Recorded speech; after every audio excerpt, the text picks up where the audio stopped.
Just trying to make sure.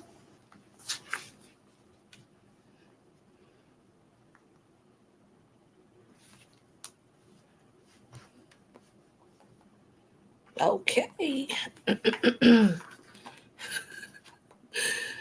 All right.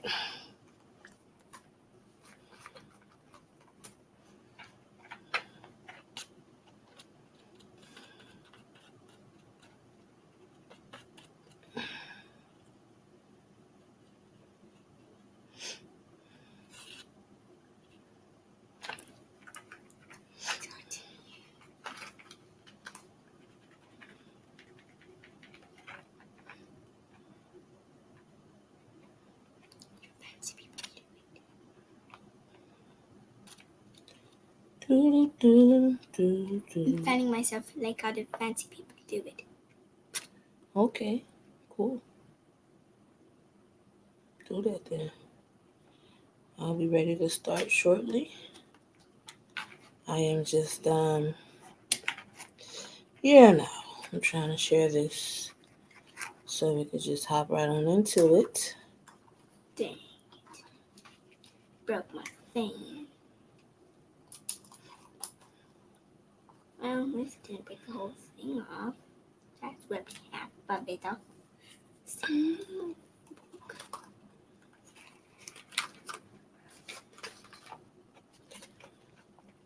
All right. Oh my goodness, why is it taking so long? I gotta get used to this again. I feel like I'm a little rusty, so I need a little bit of patience today, a little bit of grace. That's it. When you're rusty, you're rusty. So I had to make sure that it was actually public, because it does that sometimes. Okay, one more. Let me share the YouTube to my page. And I'm ready. I'm ready to go.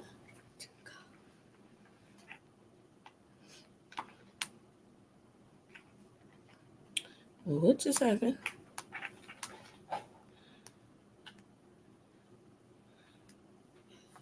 Hi, everybody. I am super excited about this. This is my first time back in like, I want to say forever. It's been a minute. It's been a hot minute. Real cool minute. So I am super excited about this. Because when I tell you, I did not understand why it just wasn't happening for me. Now, I knew why, though. Things happened. I got sick, and then I got COVID. And it was just a lot going on, you know? So at this point, I am finally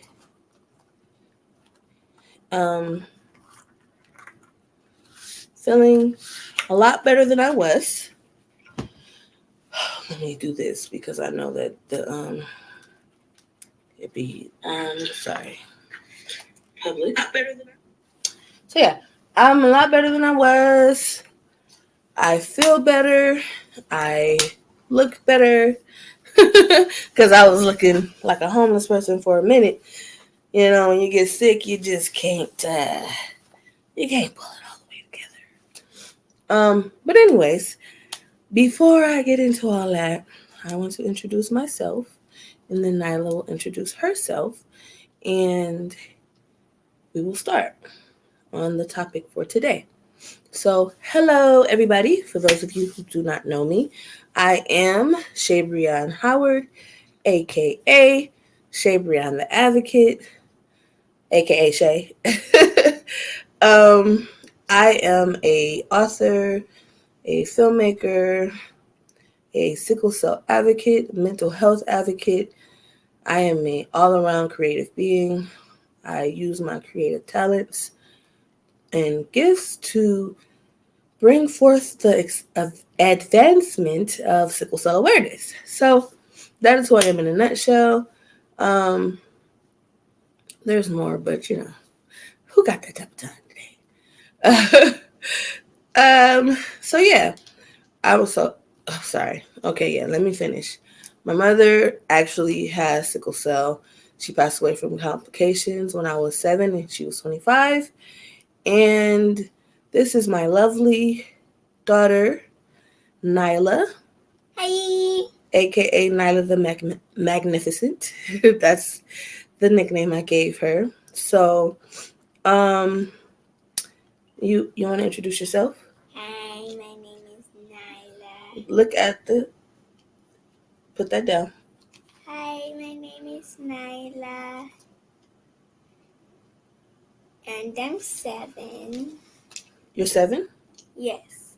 Are you? I mean 8. I got confused. You're about to be 9. How did you get confused? I'm sorry. I'm confused because what? It's because most of my friends are 7. But you're not. You're older. 8.5. So no, 9.5.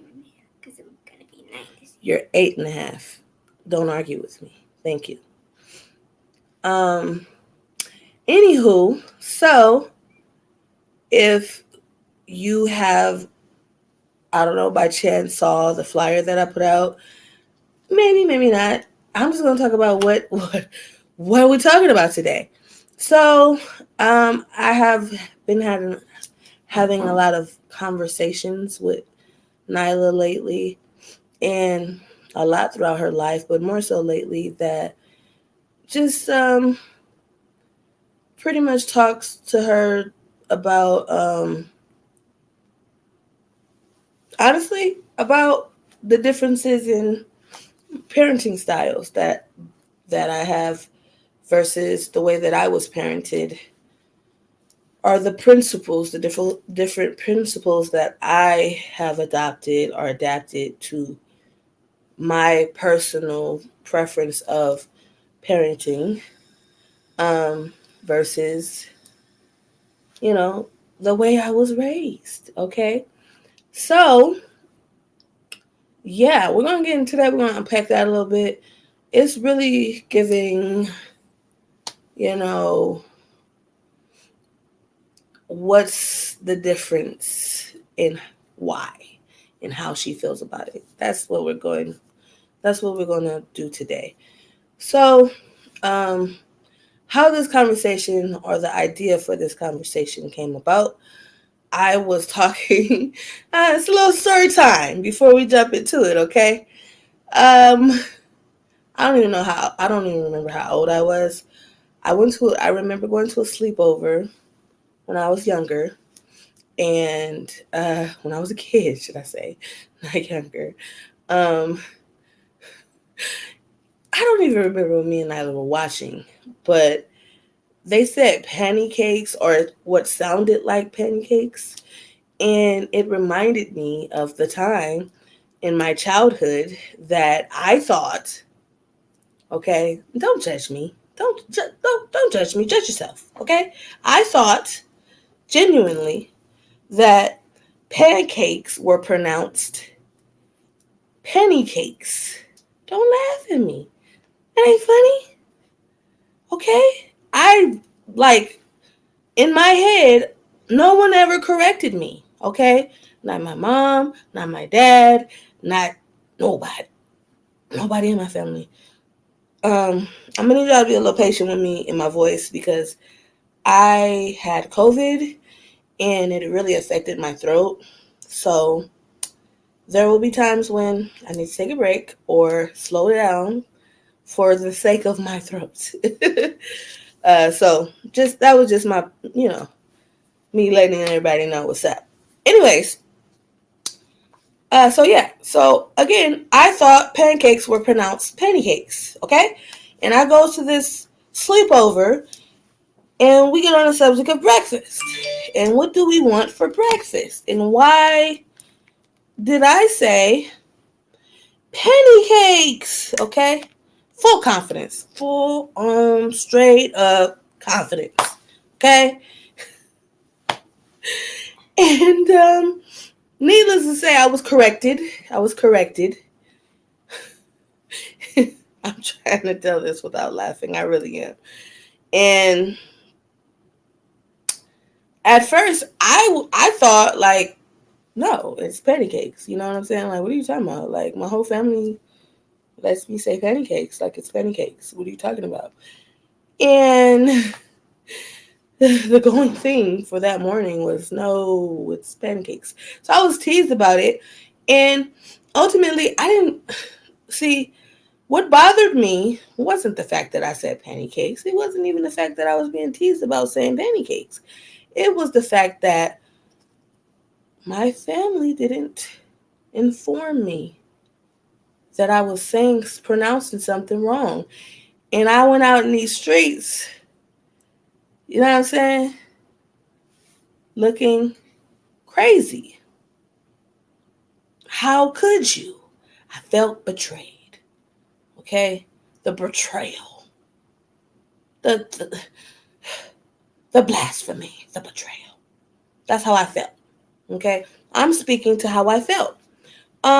So when I became a parent, I've never, even when Nyla was a baby, never baby talked her. I have always spoken to her as a human being, not even like, oh, you're grown or none of that. It was just like, because she's not, but ultimately, it's just always been, I want you to be able to articulate yourself to the best of your ability. And in order to do that, I have to articulate myself to the best of mine. So I can't baby talk. I can't baby talk her. Now, don't get me wrong. It was her nickname that I use for her is Booby. I'm pretty sure most people who know me and have followed me or watched any of my videos and caught me speaking to her on any occasion, I call her that often. That is just something that I've been calling her since she was a wee little baby. Wee little baby. And so, yeah, like that. But I'm saying, like, if she ever had mispronounced something, I corrected her at any age because, and not to say she can't make mistakes, but I want her to know the proper way to say things. So I think that to me was a difference in principles of parenting on my part. Um, how do you feel about that, Nyla? How do you feel about the way that I communicate with you?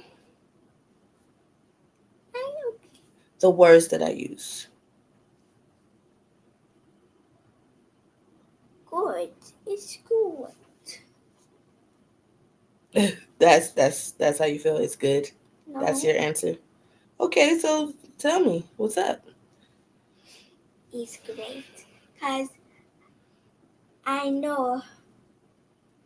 Wait, some kids might be watching this, so I can't say. No, say what you feel. Listen, hey, I am raising you to be unapologetic about what you say. As long as you're respectful, if that's how you feel, that's how you feel. Acknowledge those feelings, express those feelings, and don't apologize for it. That's just what it is. So go ahead and say it. I know that Santa's your parents. What? I know that Santa's your parents.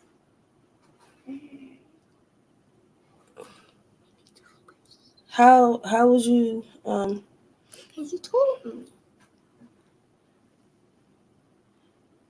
I don't okay, so um how does it make you feel because when we go in public most of the time, there are, I don't know why this hat is doing this today. It's like slide. I feel like my hat is doing the Ray J challenge right now. And if it does it too many times, I'm going to take it off because it's like, anyway. It's going in different directions. It is. Listen. So, um, she gets complimented and I get complimented all the time on how well she speaks for her age. Um, so how does that make you feel when you get complimented like that about your vocabulary and how well you speak? Happy that day. Happy that I don't have a baby voice. Okay, sometimes people with baby voice I could barely understand. Yeah. I mean, ultimately, so with that being said, I'm grateful that because I remember there was a time when she was a baby, and this is how I knew she was going to talk a lot. So that's why I don't understand why she's like being like this right now, because when she was a baby, she just used to like mumble. Like before she could speak, she would just do that baby mumble, like and fully expect us all to understand what she would be saying, and I'd be like, and then people look at me and they're like, "What did she say?" I don't know what this little baby said. I don't know. She's a baby. She could be saying anything. And then, like, really get frustrated and mad. Like, we supposed to know what it is. So, I still do that. yeah, no, but you don't because you have a pretty big vocabulary for your age. You've been had a big vocabulary for your age. I know big words. Forgot the You're word welcome. I learned at school. Anywho, so listen, this hat got one more time. I'm gonna give it one more. Okay, it did it. It did it. It did it again. It did it again. It did it again. I'm in 3rd grade now, and I know big words like notation, right? What is notation? You mean negotiation? No, it's notation. What does notation mean? Expanded notation. Notation? Yes. Okay, because all right. That sounded more like something else. Okay. So again, there's so much to go through about my parenting and the principles of parenting with me, right? One big difference that I would be remiss if I did not mention is the fact that I tell my daughter the truth about everything. When I say everything, I just mean, so we don't celebrate holidays. Um, I So I have to watch how much I tell her at a time, only because I don't want her to like. I know a lot, right? So I do consider myself to be woke because there's a lot of things that I had to go and do research for myself to learn. So in doing that research, I felt again, listen, the betrayal of why didn't my parents tell me that? But again, maybe they didn't even know themselves. So I can't blame them for not being able to tell me. Well, stuff like Santa Claus, yeah, you could kind of told me that. But, you know, it's neither here nor there. I told my daughter that Santa Claus wasn't real when she was 4. I don't regret it. I don't feel bad for it. Do you regret me telling you that, young? Mm-mm. No? You sure? I'm sure. How do you feel when your other friends talk about Santa Claus? I feel the urge to tell them that he's not real. But I once told my friend Damien, he said, "No, that's not true." I said, "No, they probably just have blankets under there."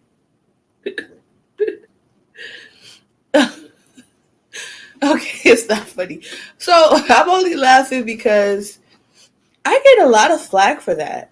Like, and you would think, listen, If you want to celebrate holidays, listen. You can celebrate Groundhog Day. I don't care.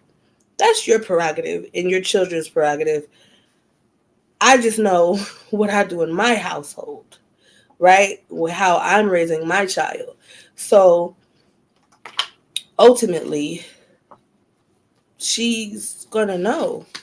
And when she gets older, when she grows up, should I say, she will have the opportunity to decide for herself whether she wants to know the truth and yet still do what she want to do, or know the truth and walk in that.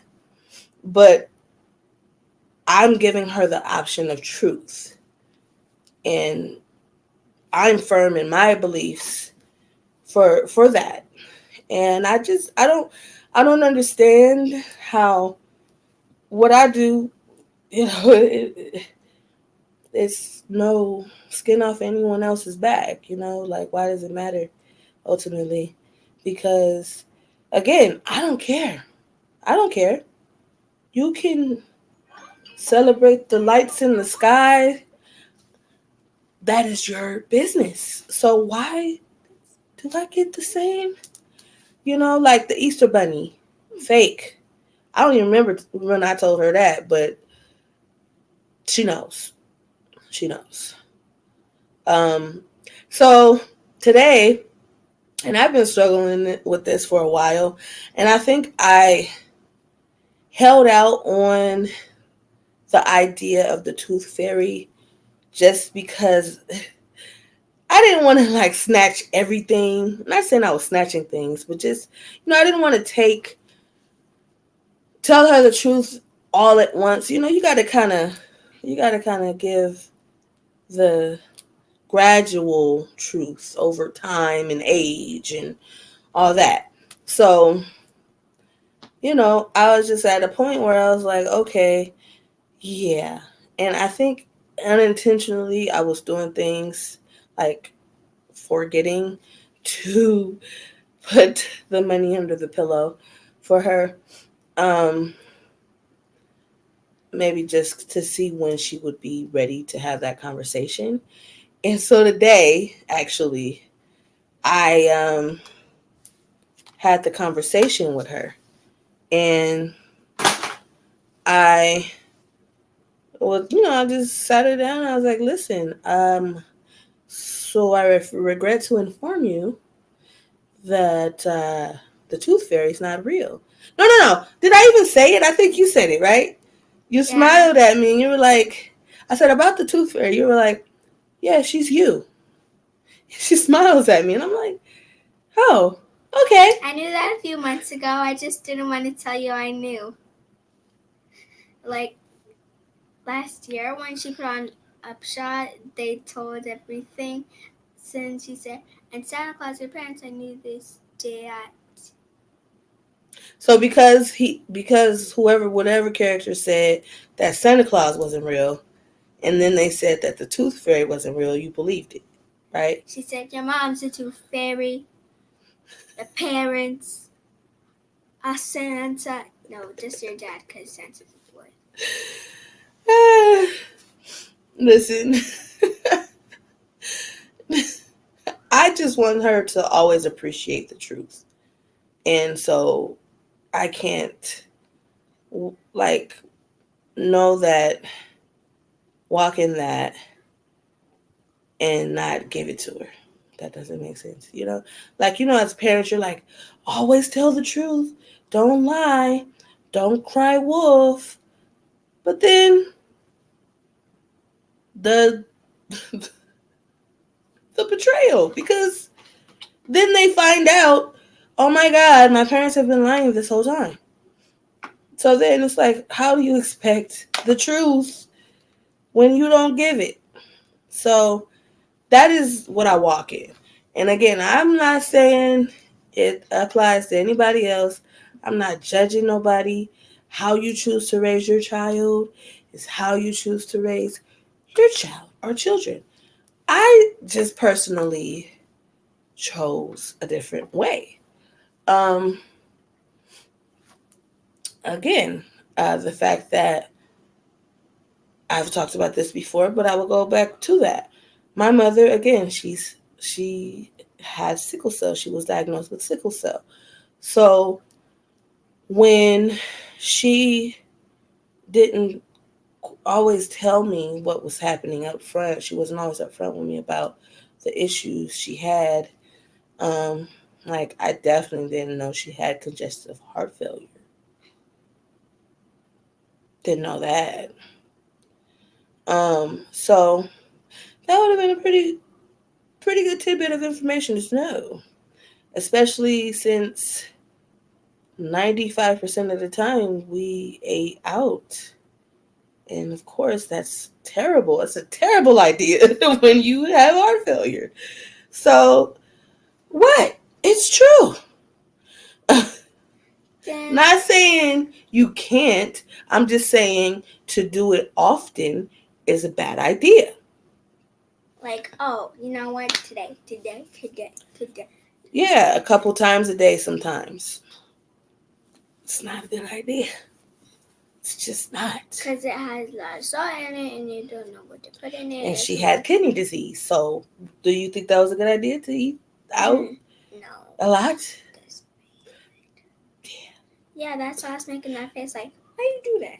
So, and I'm not saying that she wasn't responsible for herself. I'm just saying there are things that had I known a little bit more, especially as a child who is living with the same illness, I just would have liked to be able to help a little bit more. Not to help, but at least be like, when she be like, oh, you want, a Pollo Loco, or you want Taco Bell, or whatever, I could have been like, nah, let's go to Great Grand House, or let's have Granny cook. Something weird. Like my mom didn't cook. Okay, she didn't cook.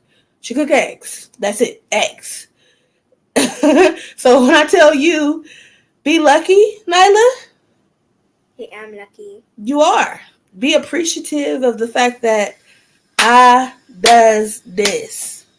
Okay, I cook. I love cook. Okay, I like cooking. I like to cook. I like to bake.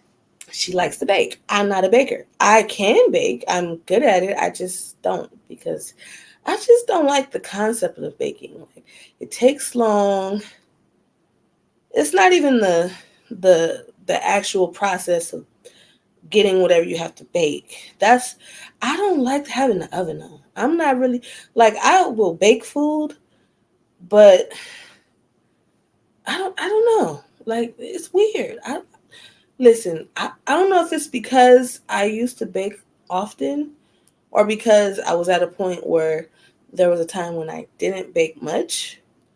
But now I'm just like, I'm not that mom. I'm not that mom that's going to bake a cake or a pie or none of that. But I will have a whole 7-course meal, a whole spread, okay?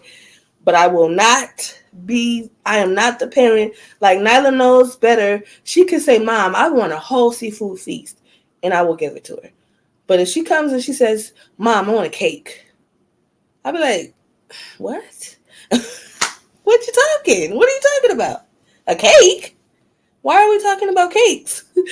I can go buy you one real quick. But listen, we have cake mix in there right now that I think I've had forever, because we have this segment that we do called What the Waffle. But that's what it's for. So I don't feel the need to be like, I don't wake up one day and be like, ooh. Like, there's been times like, oh, dang, I want something sweet. I got a sweet tooth. I'm not the person that's going to go in there and say, oh, I have cake. I'm going to make a cake. No, I'm not. We have lemon cake in there. And we have my favorite type of cake. It's crazy. Okay. Let me get back on subject. I had to say that. I had to. Just, go on the little tangent. But honestly, I'm so different when it comes to Nyla. Like, I'm so transparent about everything that I go through. Earlier this year, my kidney function dropped, and they were thinking that I might need to start uh, the idea of kidney, what is it? Dialysis, sorry. Um, and it did something to me because I'm like, what? I've been trying, I'm not perfect, but I've been trying. And here we go. See, I told you.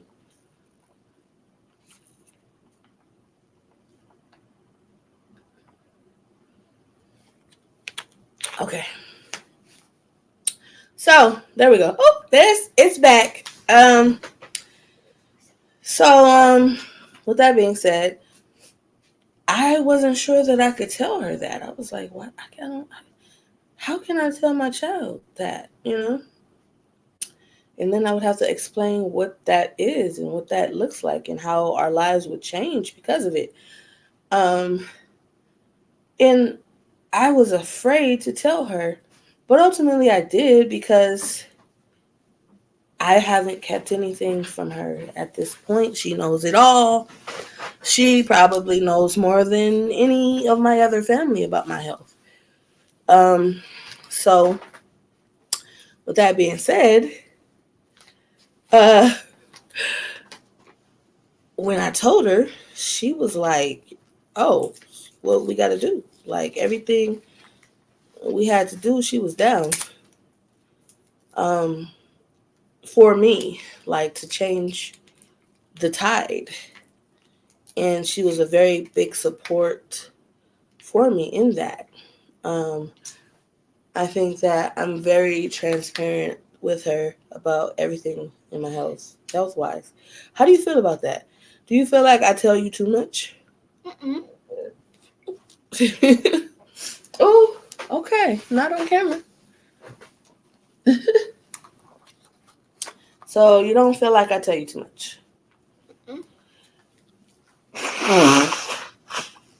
Do you appreciate when I tell you? Mm-hmm.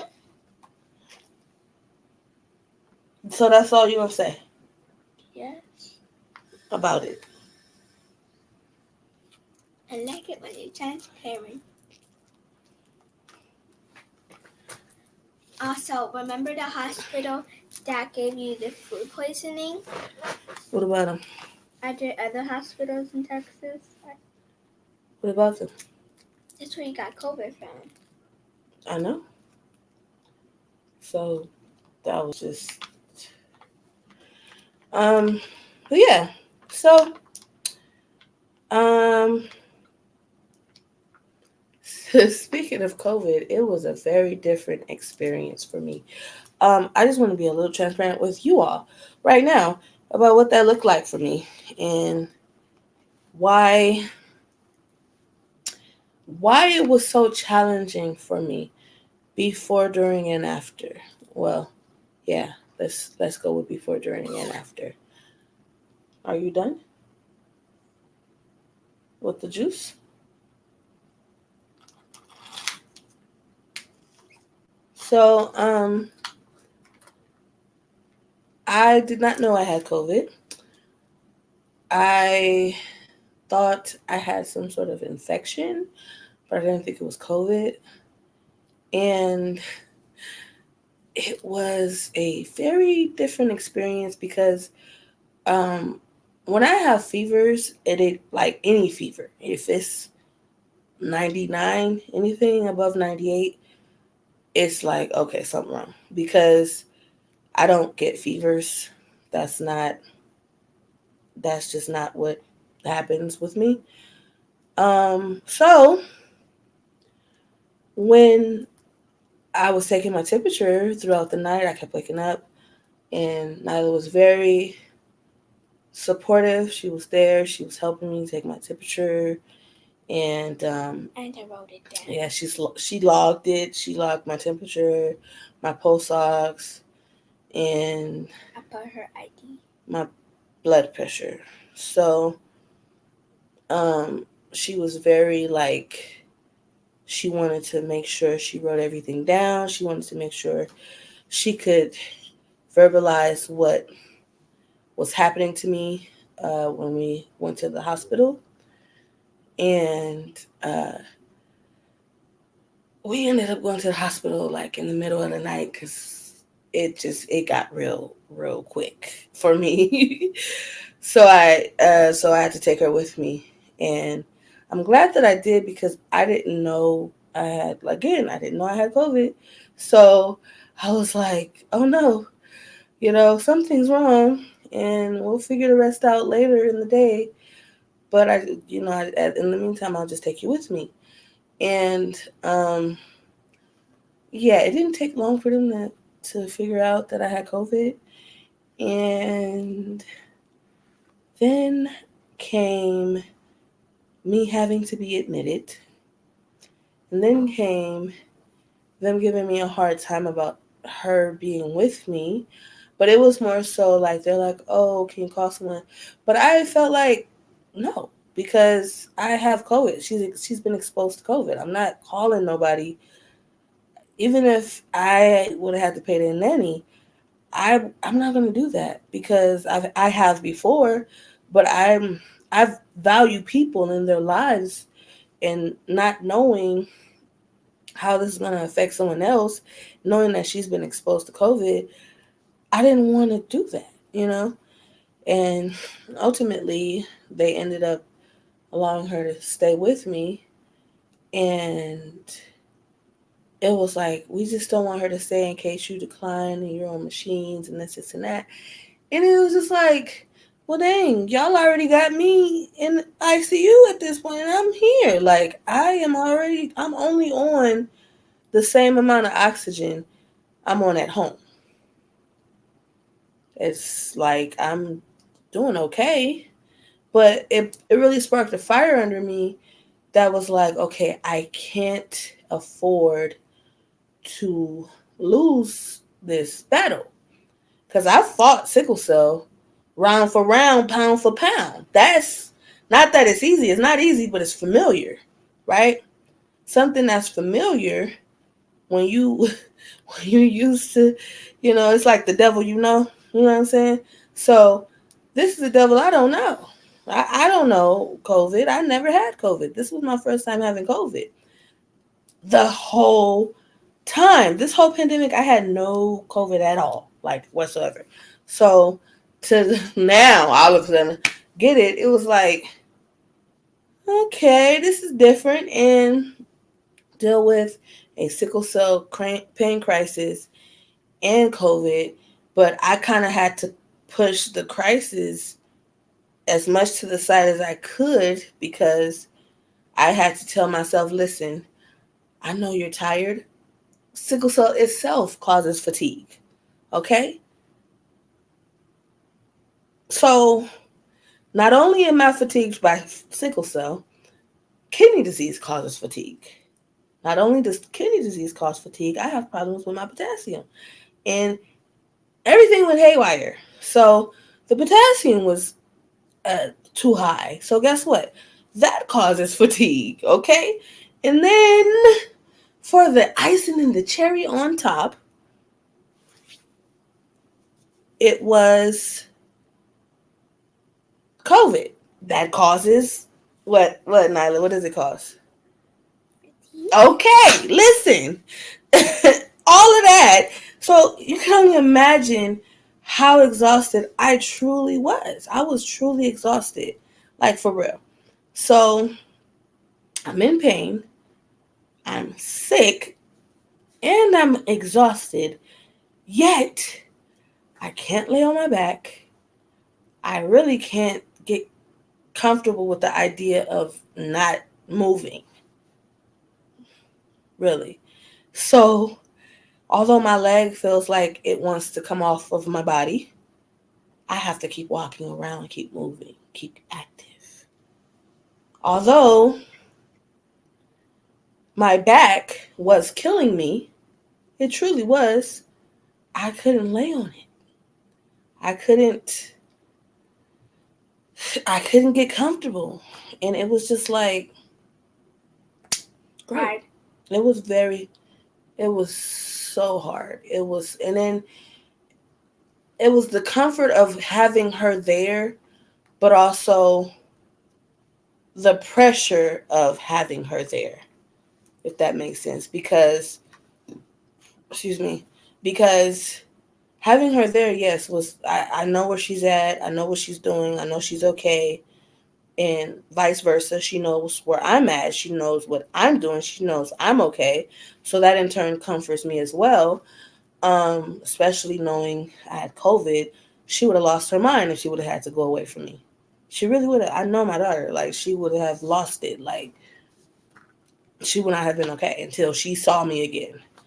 Um, so there's the comfort, but again, the pressure of I can't let this win, and I can't let her see it beating me, and I have to be strong because I didn't want to show any sign of weakness. Not to say I can't be human and I can't have moments of, oh my goodness, I don't know if I could do this. I've had those moments in front of my child. But, because again, the transparency, right? But I couldn't let myself, because of everything I was going through, I couldn't afford to be there. I couldn't afford to put my mental in that space. So it was difficult. It was really difficult. In fact, I think all last week, off and on, I just spent like, once I finally got out of the hospital, I cried so much. Like, it's not even funny how much I cried. Like, some of it was in front of her, some of it wasn't. And, um, you know, Nyla said something to me on one of the times that I cried, and she was like, Mom, I'm here, and I'm not going anywhere. And she hugged me. And it was just like, the way that she said what she said and how she said it. What made you say that to me? You were sick and you needed to be comforted. And that is what came to your mind? Mm-hmm. And I like to comfort sad and sick people. Okay. I'll take that. Yeah. So I was just like, wow, that was very much, I needed it. And I'm just being real transparent right now because people don't understand, like, I make this look good. I do. I am a great mom. I know that for sure. There is nothing I won't do for this little girl. I will go to the ends of the earth for her. But it was like, yeah. Yeah. It was hard. And sometimes when you have to, like, not trick yourself, but you have to hype yourself to a point of like, you got this, until you finally feel like you're in a safe space where you can say, okay, maybe you didn't have it, but you faked it till you made it, and now you all right. You out of the woods, at least enough. And it was like, oh gosh. That was hard. That was really, really, really, really hard. And even when I got out of the hospital, I think it was also exhaustion of just, again, dealing with sickle cell and kidney disease. Not to say it's easy, because it's not. It's really not. But it's familiar. Again, I've had sickle cell all my life. So it's a way to know, you know, I'm going, listen, sickle cell don't scare me. Like it probably should. Like, because if sickle cell was a person, we'd be fighting on site every time. Every time I see him. It's just, all the smoke. I want all the smoke. So that's my mentality about sickle cell. COVID and sickle cell, it was like being jumped in a back alley and not being found for like a day or two. Like, that was what it was given for me. I was like, oh, What are we doing? um, so it was hard, needless to say. And I just really wanted to have that transparency because I know like it gets hard for everybody, especially single parents with sickle cell. Like I totally commend y'all because this fight we have, I don't think people get it. I know they don't get it. Half the people don't get it, but it's just it hit different. It does. Because as someone who was once just me with sickle cell, and now I am me and Nyla, yeah, it's different. That if I could use a word for right now, I would just say it's different. And I would say it in that tone every single time. It would go that deep. My voice is just listen, if I didn't have this throat issue, I probably still would go that deep saying different. Okay. Whew. Okay, let me get back to the subject. Oh my God. How did you feel? Like when you heard I had COVID, how did you feel? Like how did you feel like mommy was gonna end up being really sick, or did you think like, oh, she got this? I knew immediately where you got it from. I'm like, I was thinking first, she got food poisoning from there, so that means she could get COVID. That's how it's like.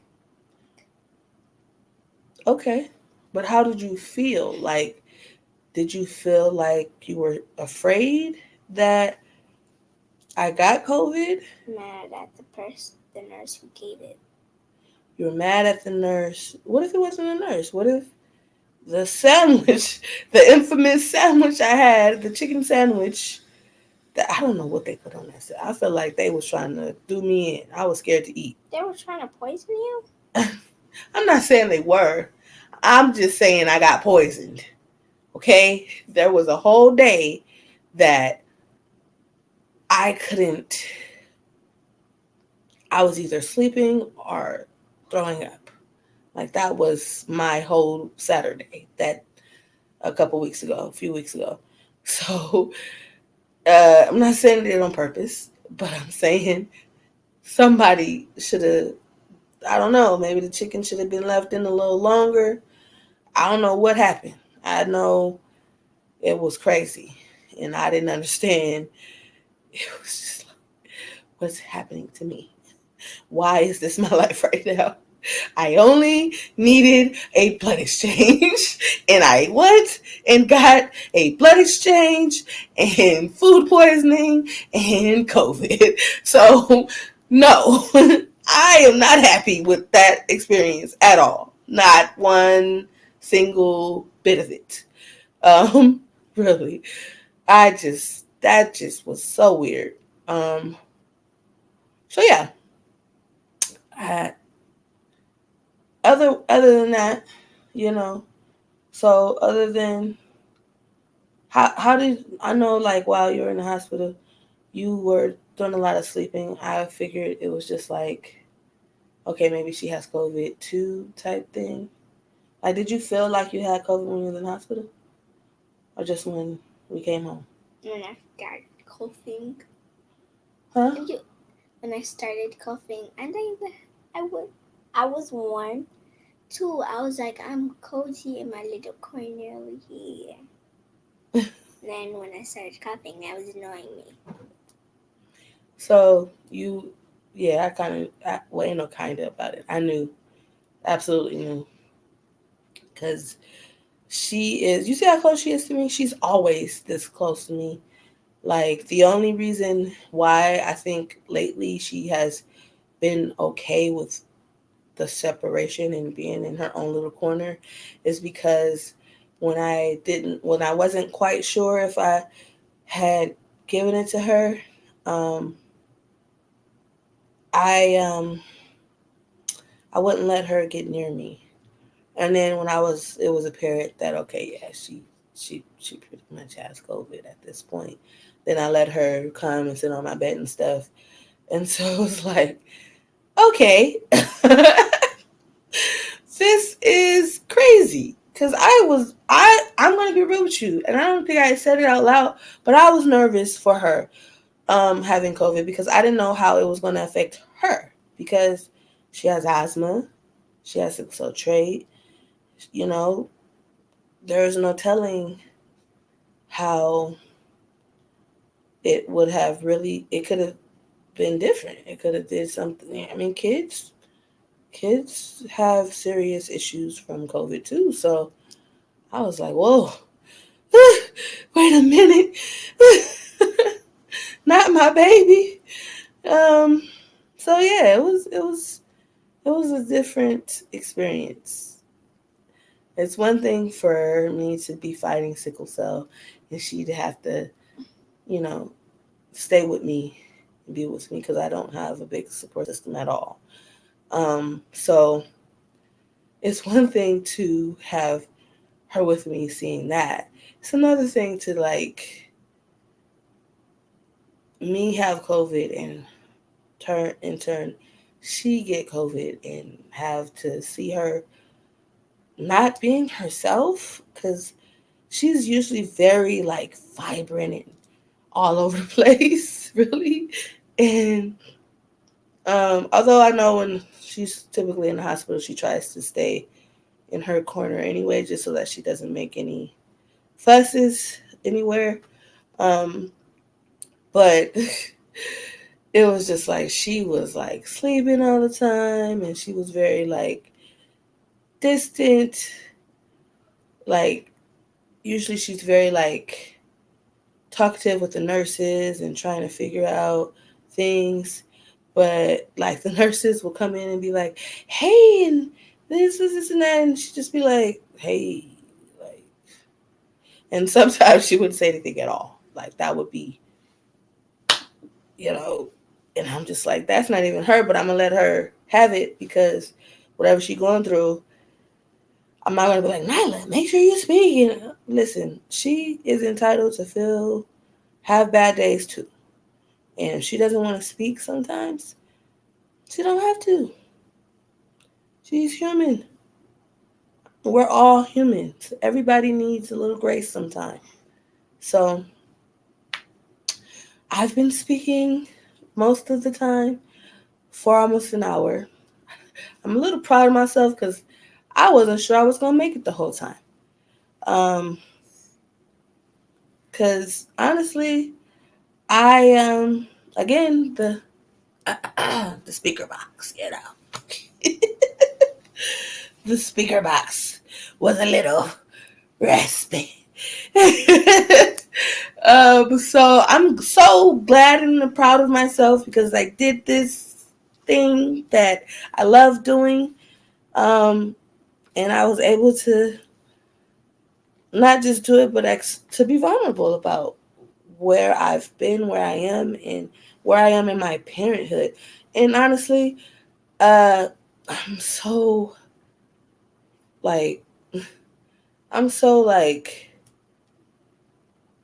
at a point in my life where I have learned to separate trying to be all mother and no Shay, if that makes sense.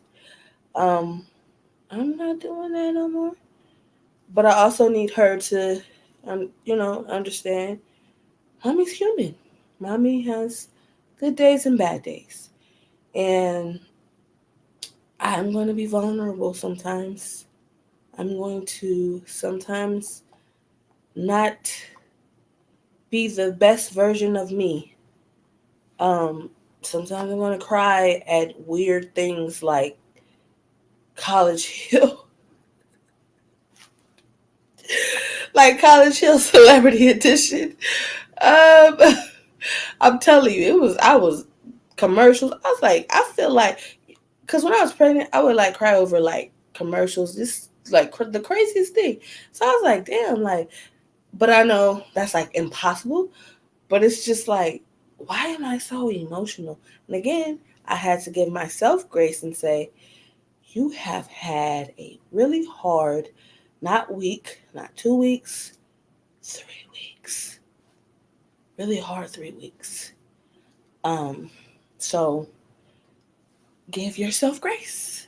So I have given myself grace, and this is my first, week back into the swing of things. I am super excited about the future. I'm super excited about where life is headed. I'm happy. I'm just a genuinely all around excited about evolution of Shea Breon Howard person at this point in my life. Like the thought of me evolving as a human being, that makes me feel so amazing. You know, it does. Well, I have a couple things I just want to say, and then I'm gonna head out because I don't want to. I mean, I've been here for a minute now. I will say this. I said I did a live. I don't even know what month it was because I've done lives for a while now, but it was sometime this year. And I talked about how sickle cell advocates are priceless, how we are worth so much, especially those of us who takes the time to evolve and learn and be the best version of ourselves. And I just know that although we have been in this rut sometimes, it's there, like it's evident. I see it down my timeline around the time where I probably needed to see more positivity than anything, but I didn't. So instead of me being like, no, I created that positivity and I posted something positive because it was needed.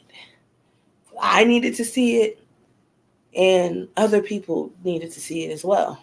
Um, I just want us to know, I want every sickle cell advocate to know, and I'm talking to myself too, you are worth so much. And price went up.